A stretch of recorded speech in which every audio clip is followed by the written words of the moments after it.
This is Dolores Cannon again with the Metaphysical Hour. Last Friday, we had the Gremlins really playing games with this whole line for the whole hour.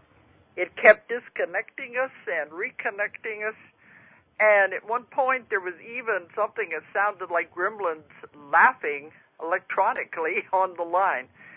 And they finally had to put it over on another line that's more secure. So tonight they said we're on the secure line in case the Gremlins want to start playing again. So let's hope everything's okay.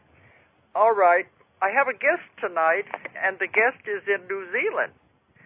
And I'm going to give out the toll-free number if anybody wants to call in. And I think you might, because this man would not be able to answer some of your questions. But let's give the toll-free number in case anyone does want to call in tonight. The number is 877-876-5227. 877-876-5227. And I'm talking to Blair in Wellington, New Zealand. Blair, are you there? Yes, I am. Hello, how are you? I wasn't sure because whether the little gremlins were going to let us talk tonight or not. Well, I was a bit worried myself because on Tuesday, everything on my computer just went dead. And not just that, but the two phone lines where I'm sitting here, they all went dead as well. So I had to get the telecom person in here yesterday to reconnect everything. So you have the little gremlins in New Zealand also? Well, I think they were rather big gremlins this weekend rather than little ones. Okay, you got a big one. Blair, I never know how to pronounce your last name. Is it Styra? Or Styra? It's correct, it's Styra. It's Ukrainian.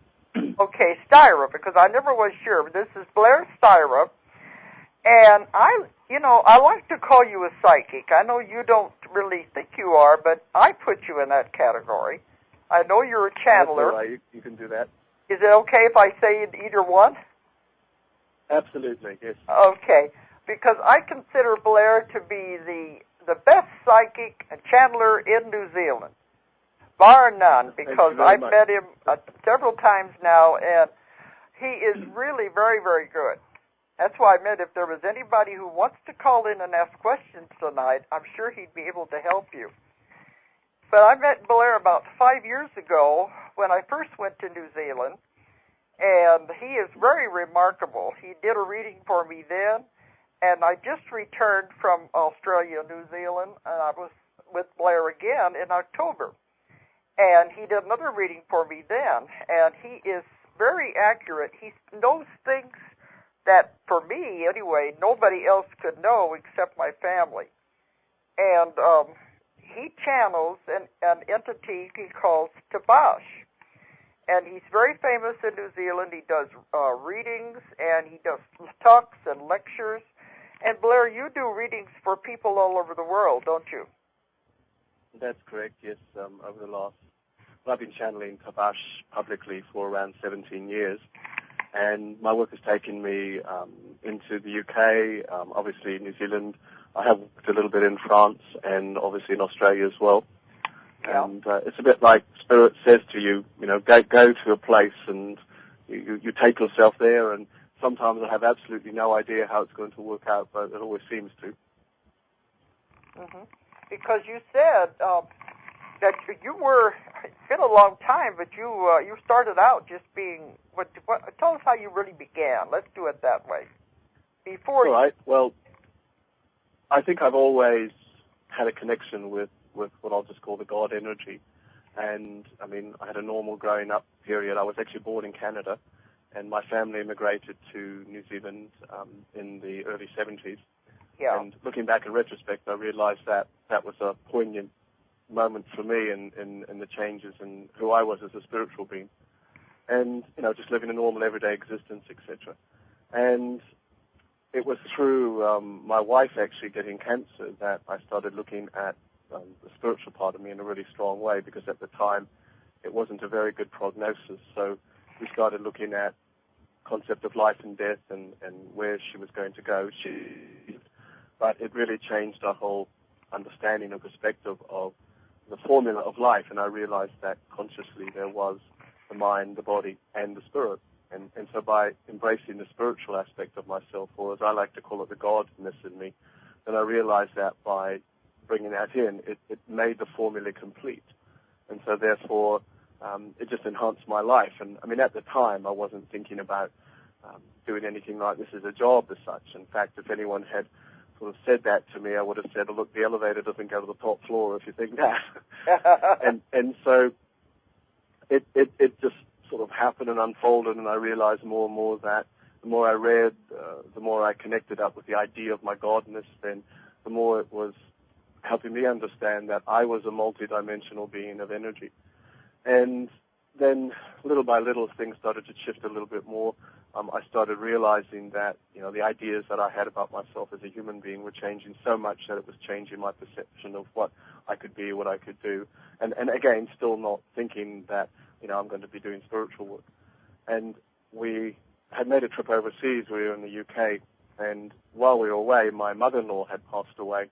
And shortly after that, my wife and I had a feeling to visit the Spiritualist Church in Belgrave Square in London. So we went along, and there was a medium there, and he came up to my wife, and he gave her the most extraordinary message from my mother-in-law, which was very accurate. And then as he was about to sit down, he stopped, and he turned around, and he says, oh, no, I have to come to you. And he came to me, and he said, Spirit wants to tell me about your career choices. Now, I was actually considering at some point going into the medical career. And so what he said to me was that I see two rooms. One room is a room, and I see a big building, and it's got a red cross over it. And I just thought, well, that's a hospital.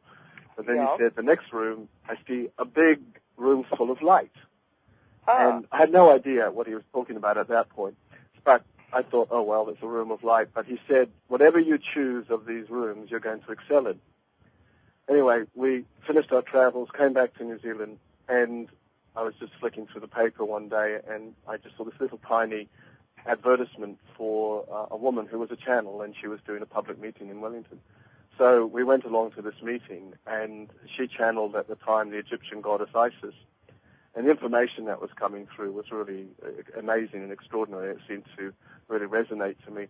Anyway, at my half point through the meeting, Isis suddenly stopped, and she stared at me, and she pointed at me, and she says, you are a channel. Well, because I looked behind me thinking she must be talking about someone else behind, and she went, no, you. And so, anyway, I had a bit of a chat afterwards and ended up doing some of the workshops that Isis was running. And it's through those connections that I got more and more in tune with the spirit. And it was through Isis that I was introduced to Tabash. And it was actually in one of her workshops that Tabash actually came through me for the very first time. We had been doing some energy work, and I just basically went into a spontaneous trance. And what happened was I was just standing there, and then suddenly the next moment I was flat on my back, and then I became unconscious. And apparently what had happened was that Tabash had come through, but he was disorientated. He hadn't been used to being in a body. And even though there were people, about 40 people in the seminar, Tabash gave his first public discourse to the wall because he wasn't sure where everyone was. So it was totally unexpected. Totally unexpected whenever it finally did come through the first time. Oh, absolutely. And apparently Tabash and Isis were speaking in some language, and then eventually they went into English. And then from that point on, I just started developing the energy. My connection with Tabash got stronger and stronger. And from that point on, he started really directing me and guiding me in certain mind and body and spirit disciplines to enhance the process of bringing the energy through. And so with this process, it just allowed me to let my physiological system get used to working with the energy. And then a year later, or fast forward a bit here, after doing a lot of meditation and a lot of looking at myself and shifting and changing and basically peeling the layers off, Tabash announced that he wanted to do a public meeting. So at this point, I had absolutely no idea what he was going to be like, what he was going to say, anything like that. It was a real stab in the dark, really. So I hired a room and thinking, well, maybe 10 people are going to come. Well, 100 people actually showed up. Oh, well. And so I remember thinking, well, just go and do it, basically. And it seemed to work because, here I am, sort of 16, 17 years later, we've run big public meditation teaching evenings here in Wellington and other places. We had our own radio program for a couple of years. We've done the seminars and the one-on-ones, etc. And, I mean, obviously, this isn't just about my service to humanity. It's also about my service to myself in the way that I'm evolving through the work that I'm doing, as you well know yourself. Yeah. I think it's interesting where you said that in the very beginning, that first time, that Tabash and Isis were talking in a different language to each other. Yes. And absolutely. And whenever you and have, I think they understood each other. But you have known Tabash for so long now. What was his connection with Isis? I don't remember you saying anything about that before. I don't think he had any particular connection with Isis. I think it was just the, let's say, connection between the souls. Oh, okay. And I suppose for her, she was a trigger in opening me to this energy. I thought maybe they were just basically... I thought maybe they'd come from... Yeah, they were just basically gods out there doing their thing, I think. I thought maybe they'd come from... Who knows? Maybe they had a thing going on another level. Well, I thought maybe they came from the same time period. But what was it you were to find out about Tabash on his background as an entity? Well, in the early stages when I first started connecting with him, he told me that he came from Sumeria, which, of course, was part of the ancient Mesopotamian Empire. Tabash goes back about 5,000 BC. Of the time that he was alive, he was a normal man of his time. He had wife, job, children. He was a man who had a small estate, small farm, but he was also a merchant dealing, as he has told me, in sort of jewelry. And he would go on his journeys around the area. Recently, I've just made a trip to Oman, and Tabash told me that he had been himself there, so it was part of his old stomping ground. So it was quite interesting in my travels there recently, thinking about this, and I really did get the feeling and the connection, and I could really picture in my mind just how it would have been, because I don't think some of the areas of Oman have changed much in that period of time, so it's probably pretty much the same. And it was in that life that he lived that he became more connected with the idea of his godhood through his own experiences. And so it just enabled him to enhance what his life was at that time and the connections that he had with people. He wasn't a big teacher or a guru or anything like that of that time. He was just, I suppose, just a bloke in a body just doing his thing, really. I think that would have been interesting to return to that area. Did you yourself have any feelings of deja vu or anything? Oh, absolutely. I mean, Oman's an extraordinary place, and when you think about its own history, it goes back about 12,000 years from what we know. And as we were going through our journey and travels, I found particularly as I was driving up into the mountain areas, a great sense of peace and knowingness just came upon me. I didn't have any big flashing memories or anything like that, but I did at one stage get a very, very clear picture of a life I had had where I was obviously a man of the mountains, and I could just see this man just sitting on the edge of an outcrop of rock, just looking at the view and just basically being a part of life. And it's a very quiet, peaceful energy in that part of the world. Regardless of the madness that's going on around Oman, itself, it seems to be a very harmonious heart place, basically. And it really did thrill me to think that, Tabash had been in that part of the world, and it just seemed to enhance my feelings and ideas and connections with his energy, etc. But I think it was amazing, too, when you first started this, that it was a big surprise, and then you did have so many people come to the first time, because you didn't know what was going to happen that day when you first started out. I find that, I find that as a channel, every day it's a bit like, well, what's going to be created now? And I've learned very much to just, trust the energy, trust the process, and realize that, yes, we are all multidimensional. So even though it was a surprise to me what's happened, looking back, I realized that the feeling I've always had about it and God and all that was, I suppose, the best way to describe it was just to say, well, of course, what else could there be? And it's always felt really natural to me in that sense. That's what I found when we were in Wellington. You know, we did the talk together that night in Wellington. Yes. And we had, I think you said there were over 200 people that came that night. It was a full hall. And I did my talk, and then you did yours, and Tabash came in, and it was just blended together really well. It was very natural. Well, the harmony between, it was just extraordinary. And, I mean, you know, people have just keep saying to me, well, when's Dolores coming back? We need to hear more from her. So there were a lot of looks people. Like you're going to have to make a bigger journey back here, a longer journey at some point. Well, there were a lot of people that thought we had rehearsed it that night because it just all blended together so naturally. But we didn't. Yes, we didn't know what each other was going to say. But no, I mean, when you think about it, we hadn't seen each other for just about 5 years. Yeah. And we met the night before, so I think this is the thing. It's like when you think about two people, two energies, it's like you get an equation and it just flows. Yeah. And you know, that's what happened. And I think more and more that sort of thing's actually happening all over the world, you know, as people make certain connections with understandings and beliefs, truths, etc. You know, they're really understanding that there's all these formulas that are going on. And obviously, you know, through trial and error, you know, you connect up with some people that the formula doesn't seem to work either. And that could be a work thing or a relationship thing or whatever. It's still about formulas.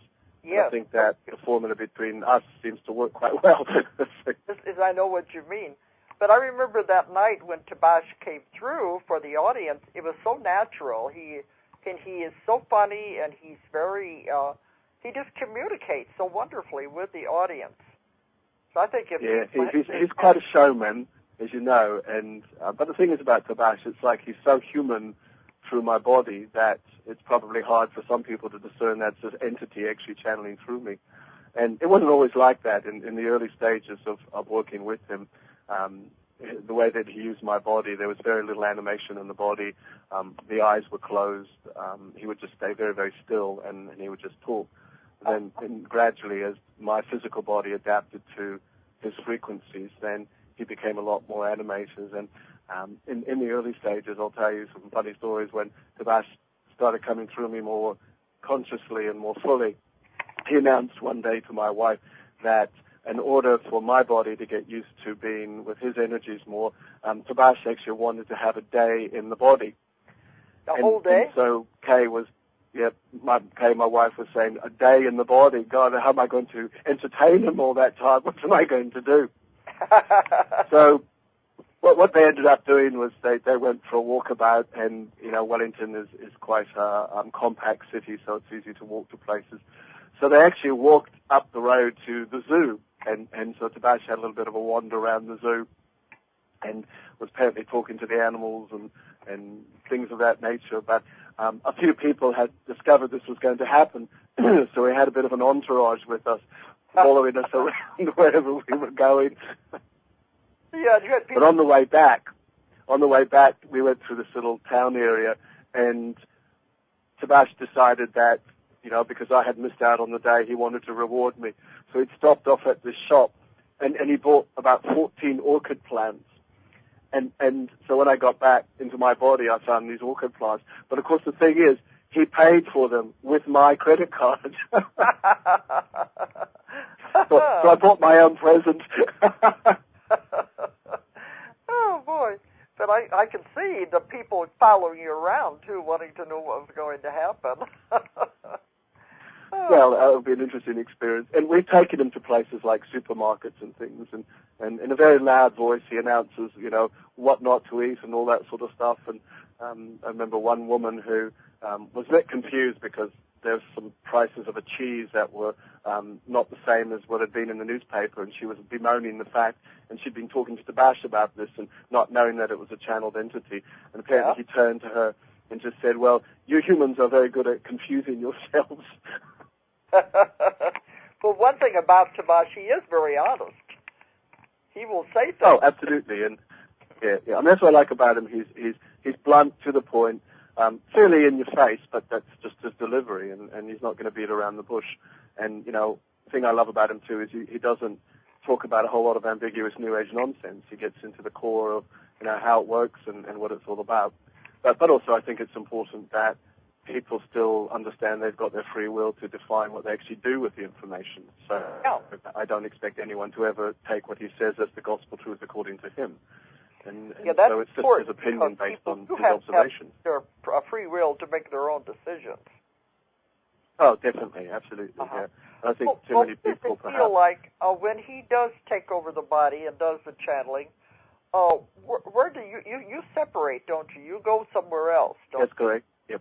Yeah. What is that? The best way I define it is, if you imagine when you're watching television, you're on one specific station and that's the program you're watching, but that doesn't mean all the other stations don't exist. They're just on different frequencies. So if one imagines that a channel is a person who's able to just basically push the remote and move on to another station. And so that's what I do. I move away from Radio Blair and I move out onto radio higher consciousness, if you like. And so Tabash borrows the signal, so he tunes into my frequency. And so when I channel, I close my eyes, I just go through a little phrase in my thoughts which allow me as Blair to vacate the premises, so to speak. And then it's a bit like I close my eyes and I'm opening another level of my consciousness on another level. And so I go to a place. It's always the same place I go to first. And I see what's like a little Eastern palace. It's the best way I can describe it.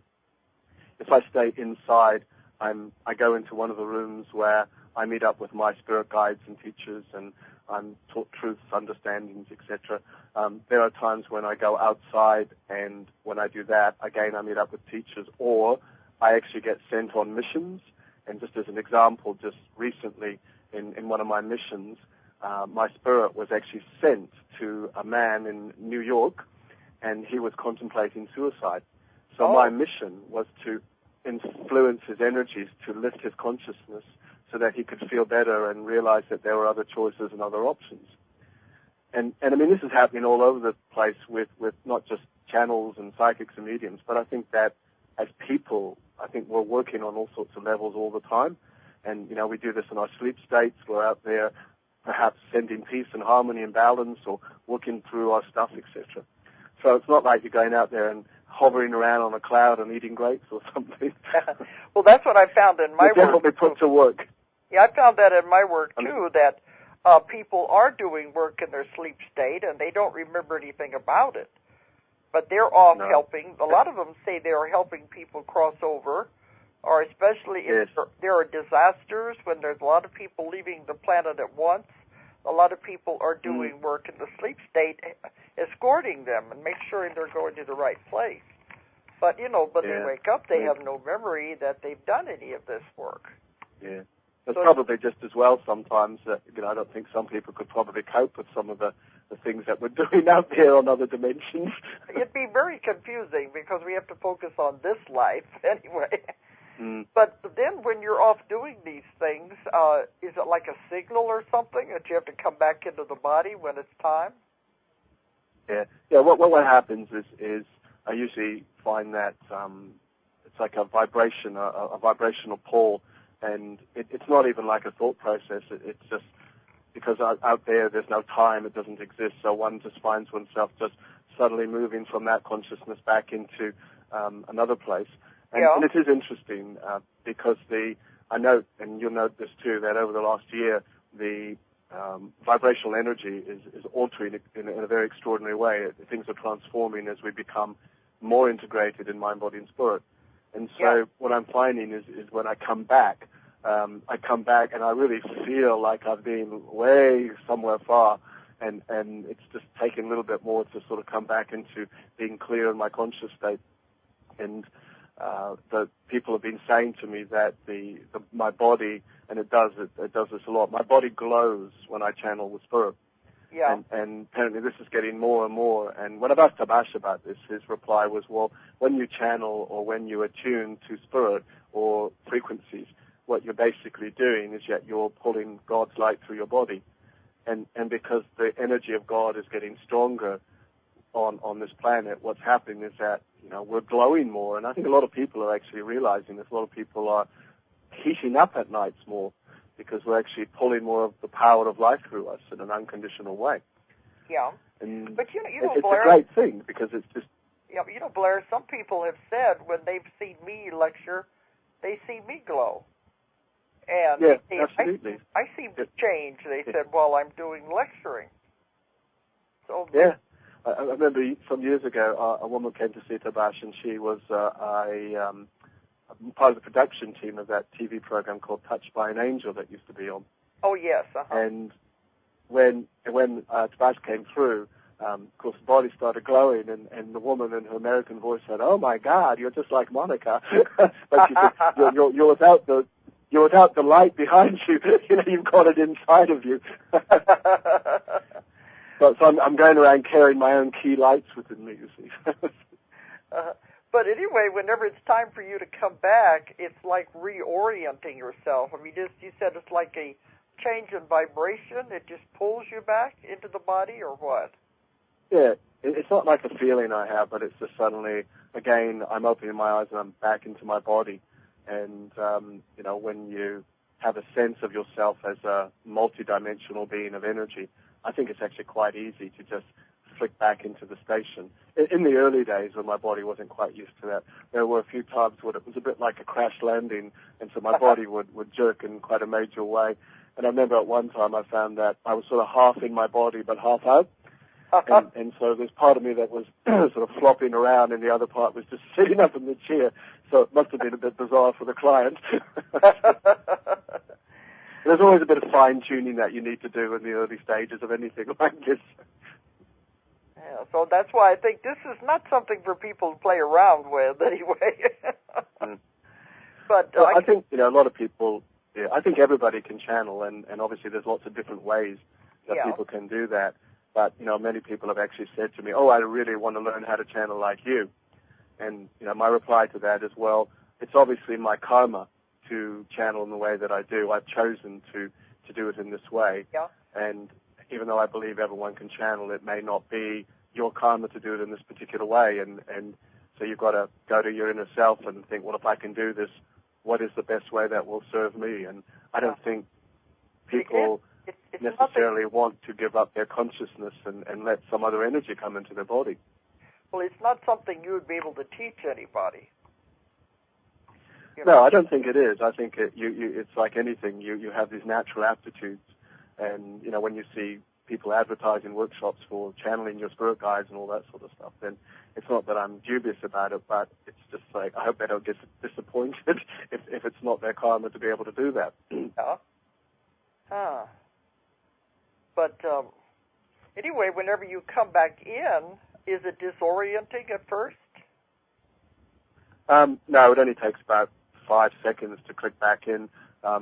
Always now, I feel really, really energized and really empowered because, when you're out there in an unlimited space, you're attuning to the most extraordinary life power, and I bring that back into my body. And of course, with the ingestion of Tabash's energies as well, you put that together, and you just feel, I'll call it manic with power. You feel absolutely extraordinary. And at the end of the day, when I finish my work, I've got to go out there and do something physical, or go to the gym, or go for a run or a swim. And that's good because that's a very human grounding thing for me. But I've got to do something with this energy in my body. Otherwise, you end up sort of feeling like you're a spinning top going round and round. Well, you said, too, that afterwards, when you're doing like with the audiences and everything, people come up to you and talk to you about what you already spoke about, and you don't remember any of it anyway. No, I'm an unconscious channel. I suppose in the old Victorian speak, they would have called me a full trance channel. But, so basically Blair has absolutely no idea of what is said. And I remember some years ago I was interviewed in a magazine here in New Zealand, and the reporter actually asked me, well, do you think that you could choose to be a conscious channel, or could you, as Blair, not as a channel, could you be a therapist in the way Tabash is? And I said, oh, no, I couldn't possibly do that, because I just wouldn't want to carry around all people's issues. And obviously, in the work that I do, as you know yourself, you deal with people's traumas, and a lot of people go through some awful stuff, and the last thing I'd want to do is feel that I've got to carry around other people's energies. I really don't know how conscious therapists do it, And I don't think I could sleep at night with some of the tragedies and traumas that people go through. Well, that's the way with mine. I have to shut it out. When I leave the client, I don't even remember afterwards. You know, I just forget everything about it. You have to do that, or you. Yeah, I don't think that's being insensitive to people. I just think it's a form of self-preservation in a sense. Because I know some people, they carried all these problems around in their head all the time. You couldn't function. So it's like we have to live. When I think about what some people do carry with them, it makes you wonder about. Well, it makes you realize the resilience of human nature, but I think also it makes you feel really grateful for who you are and how you are in your life. And I think it's so important to remember that regardless of our circumstances and situations, we actually do have choice. Yeah. And one of the areas that we work in, I work a lot with people who are dying, and I've talked to young teenagers who will never see adulthood, and at times when I'm driving home and sort of thinking about this, it's like, wow, here's a young man who's never going to experience manhood or never going to experience, the doors that he could open up for himself. And it really makes you look at yourself and think, well, thank God that I have my choices and I can move on with things. And, I understand that it's people's karma, whatever their realities are, but, it still brings to home sometimes people's issues. And, it does make you feel grateful for who you are, where you are in your life, and knowing that, you're doing the steering. Yeah, and that's what I've found. You can't fix everybody. You can do the best you can, and then I think it's up to the person. Yeah, and I think anybody who works in this field, in whatever area it is, you can't really look at it from a point of you're the answer. And I like the way Tabash puts it. He says, look, Spirit's not the answer. We're just a stimulant. And we're there to stimulate something in you which opens you up to yourself. And basically he's there to stimulate the God in us so that therefore the human in us can take that on board and therefore thrive in a greater way. And if people always look for the answers in Spirit or their therapists or whatever, then they're just going to keep going round and round and round and never really knowing what they can actually be. Whereas if they take on board the idea that they're going to create the world that they live in, then they realize that it's not about who is or what is going to be revealed to them. I think it's more about they're the revelation. So therefore, if they see themselves in that sense and they realize they can create a greater reality for themselves, be it mind, body, or spirit. That's what I tell people. You create your own reality. And if you don't like what's in your life, you can uncreate it. You can make a whole new scenario, a whole new script. You can do it. That's what I try to do. Don't you think some people find that really difficult, particularly when they look back on some of the realities they've created? And it's like, you mean I created that pain or I created that financial distress, etc.? I think for a lot of people that's a really, really difficult thing to grasp. Because I work a lot with physical problems, and they say, well, I don't want to be sick. What do you mean? But you do create it. You make yourself sick. And then absolutely. What's the reason? Why did you do it? And then we can set about taking it away if they're ready to release it. Some people really don't. They want to hang on to these things. But then and I think we can't do anything then. Here, go ahead. No, well, of course not. Yeah, well, that comes down to the free will again, doesn't it? If your free will determines that you choose to be ignorant or sick or unhappy or whatever, then one has to respect that you're still God, but you're just doing it that way, basically. At least it's nice to know that you've got the choices. Yeah. Because even after I've had the sessions with people and the illness or whatever it is, the symptoms, the pain is gone. Well, the next day they'll say, yeah, but that's too good to be true. I know it'll come back. Well, if they... Yeah, and then so what do? They bring it back or they create another issue. Yeah, it goes somewhere else in the body because they haven't really come to terms with it or worked it out. So, I remember when you were doing your talk here in Wellington and you were talking about forgiveness and the need to be able to really forgive so that therefore you can clear all the old energy. And I think that's so important and so applicable in this time in history because, and not just in the sense of other people or circumstances, but perhaps our need to forgive ourselves for what we've actually gone through and really, really mean it, not just sort of say it as like, have a nice day, but I really, truly, absolutely and totally forgive myself, mind, body, and spirit. Yeah. That's what I tell people. They carry all this baggage and garbage around with them, and it's time to let it go. It makes them sick. Dolores, I think more than this time in history, what you just said is so applicable. And, as we've moved more and more into this, we'll call it the mind-body-spirit equation, it really is about, right, well, we are creators now, not resolvers. And for those who are still resolving, well, then, they're just going to get stuck in a very dense energy and just go round and round in circles. And, okay, inevitably, I think their spirits will see the light, so to speak. But then there are so many people who are really being the light and getting on with the reality that I'm a creator and that's who I choose to be from this moment on, basically. Mm-hmm. But if they don't get rid of all this stuff and forgive people and forgive themselves, they got to come back and do it again. So they might as well do it. Yeah, well, exactly.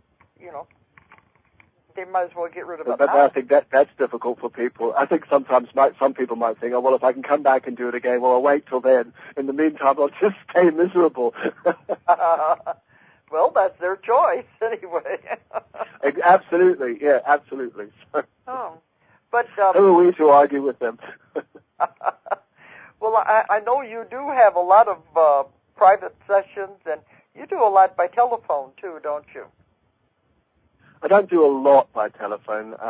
What I tend to do, because I'm so busy with the one-on-ones here, and I think being with Tabash, it's better having a real personal experience with him.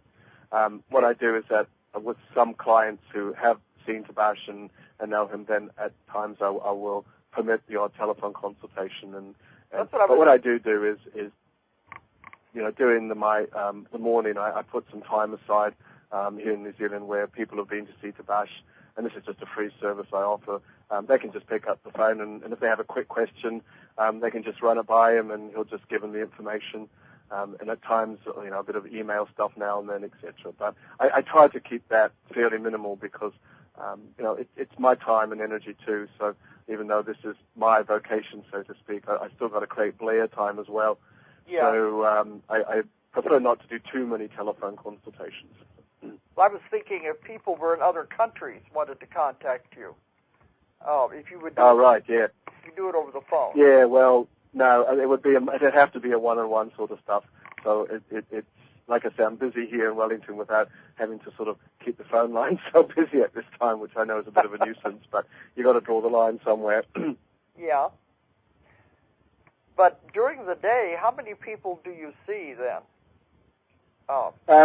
It's usually 4 a day. I 4 to 5. Any more than that, it actually sort of sends me off the planet slightly. There have been times where, obviously, I've done seminars where I'm channeling all day, but that's a little bit different because when that happens, Spirit sets up a sort of a collective energy which somehow assists the process and it makes it different. But to do it, if I did like 10 people, in one day, then I'd be completely off the planet, and it would take me a couple of days to recover, probably.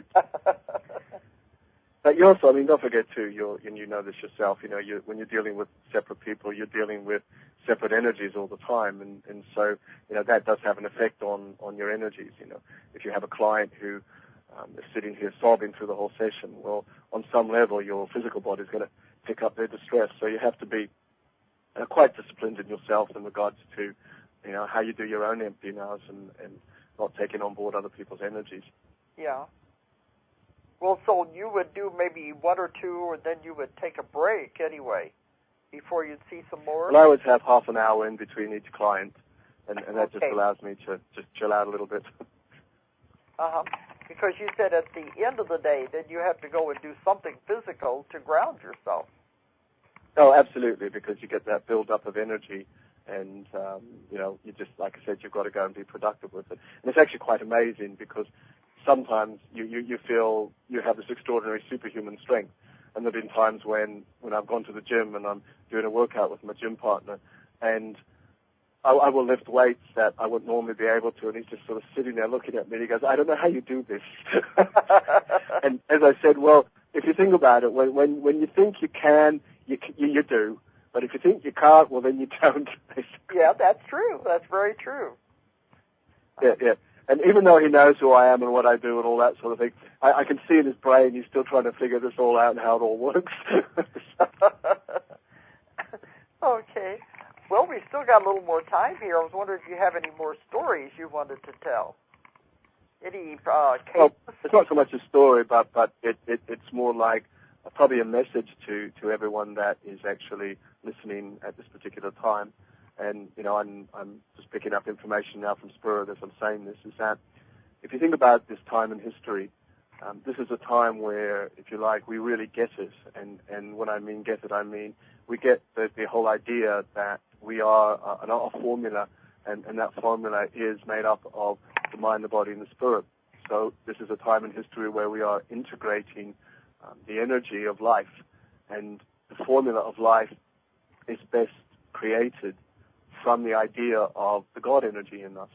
So we could say that the God in us is simply the highest part that actually exists.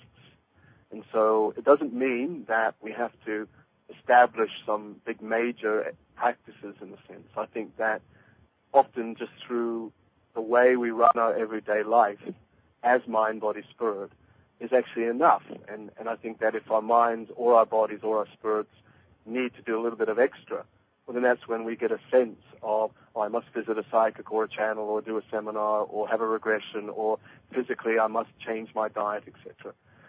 But mostly I think it's just through what we do in our everyday lives that assists us in staying attuned.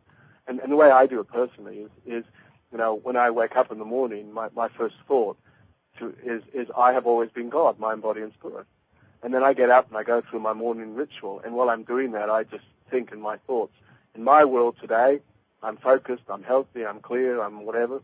And through the day, I just try to stay connected with that energy without feeling that I'm always having to do big major things all the time. And I think that human nature feels that they've got to always be doing something important or making some major physical, mental, structural change or whatever in their lives to feel that they're evolving. Whereas I think our evolution should be just our intent through our day. If we can live our lives knowing we are God, knowing that we are the masters of who we are, then that makes it so much easier. And I think people put a lot of pressure on themselves, feeling that they've got to become something or do something or give up something. And you know, so a lot of this self-development stuff is costing people a lot of money. And I think to a certain point, you know, we have to go and do things. But I think it's a lot cheaper if you go to yourself sometimes. That's true.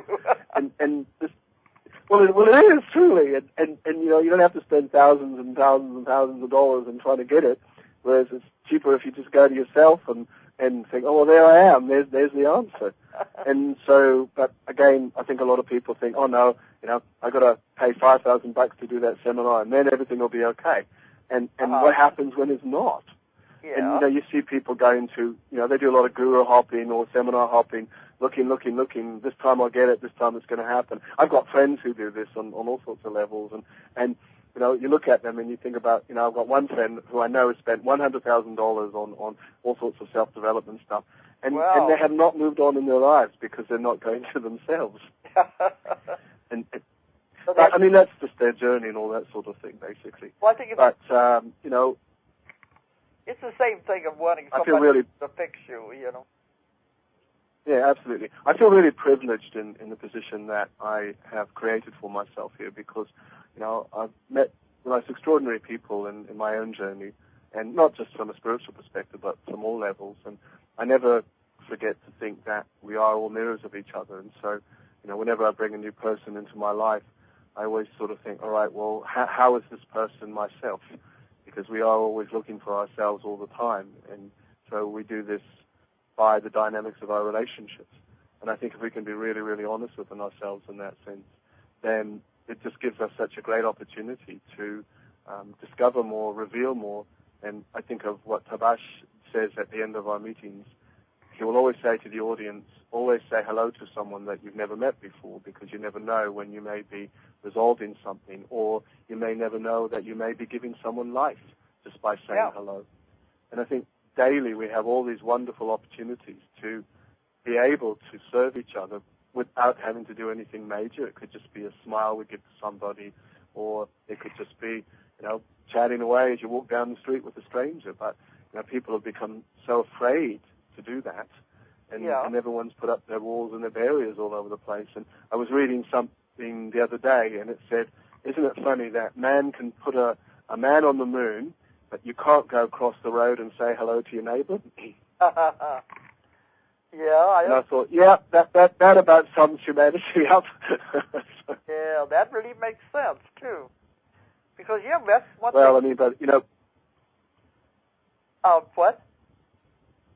People, they read these. I was afraid you were cut off there. You go ahead. Yeah. People are raising money. Yeah, but they never seem to really put it into practice. We can get stimulation and all that in all sorts of ways, but do we actually live it? They all walk the talk sort of thing, basically. That was something I said in my lecture, too, about we have to get rid of the karma, but we also have to get rid of the fear, because people are afraid of each other. And I travel all over the world, and I found people are just people everywhere you go.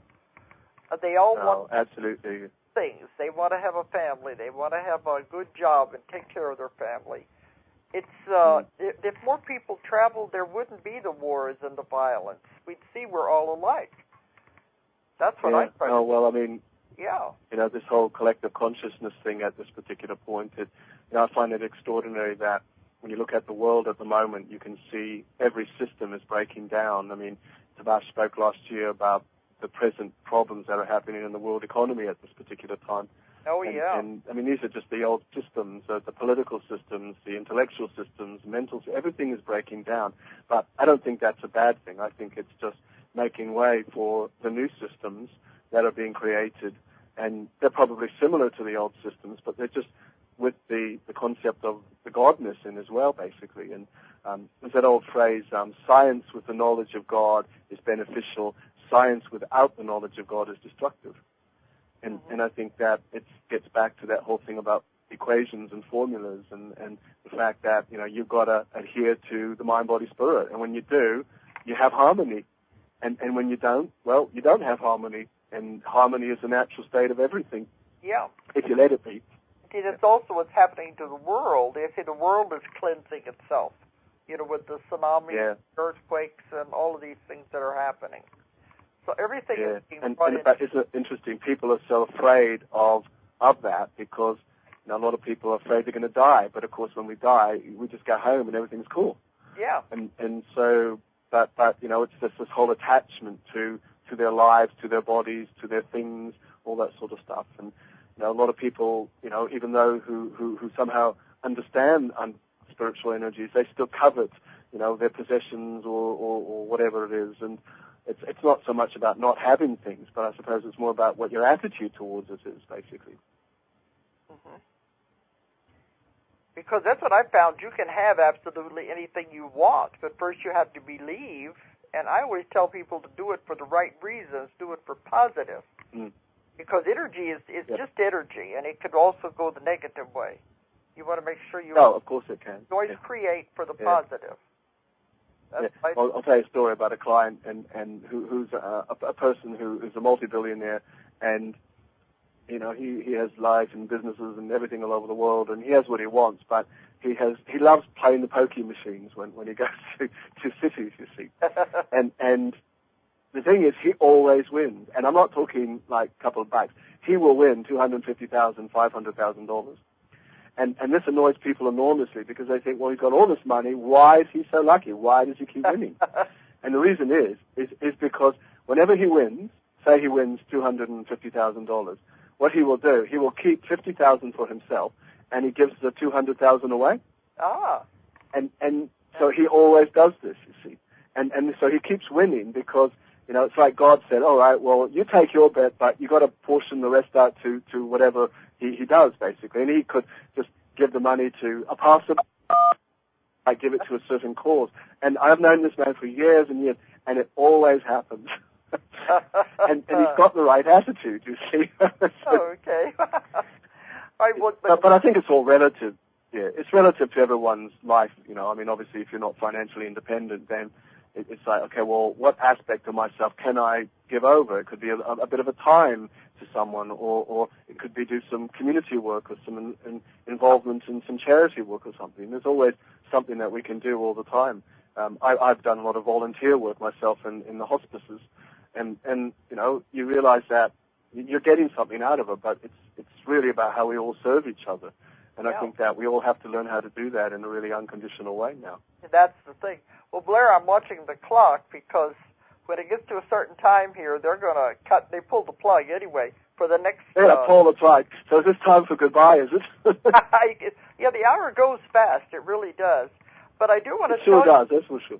I do want to tell you, Blair, I am planning on coming back. I have to go to China in October and November.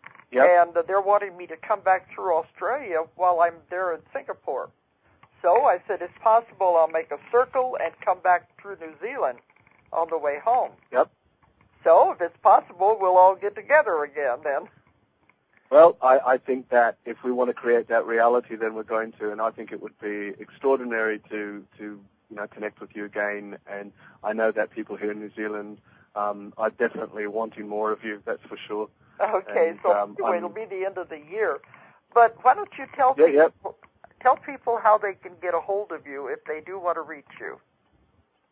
Okay, well, you can ring me here in Wellington, and telephone number is 384-3489, and the Wellington code is 04.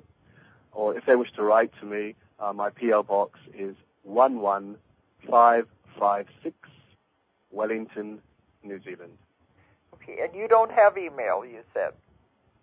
I prefer not to give that out because when I've done that in the past, then I get an enormous amount of people asking me all sorts of ridiculous things. Yeah, they always want questions. But you don't have a website anyway. No. I decided a long time ago that, and I just do the work that I'm doing. I don't want to get tied to a whole lot of machines and things like that. I prefer just to channel in the way that I'm doing. I mean, in the future, who knows, I may create something like that. But in the meantime, I'll just carry on in the way that I am. Okay. And that suits me. And so anyway, if anybody wants to get a hold of you, they can call you or write you. And that's absolutely true. It's Blair Styra, and you spell the last name. It's S-T-Y-R-A. S-T-Y-R-A. Blair Styra in Wellington. Yes. Okay, and I think we're coming to the time now I'm going to have to sign off. It's been wonderful speaking to you again. Absolutely, and big embraces, lots of love to you. And Julia says hello. Oh, well, back to her as well, and just tell her thumbs up, you're doing well, girl. Okay, but I'm going to have to sign off now, so I probably won't call you again, but we'll be emailing. And thanks. Okay, I look forward to that. And thanks for doing the show tonight, Blair. Look, it's my pleasure. Thank you for inviting me on your show. Bye for now. All right.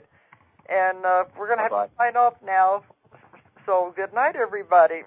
If you enjoyed the show, check out more of our other videos and be sure to subscribe and click the like button.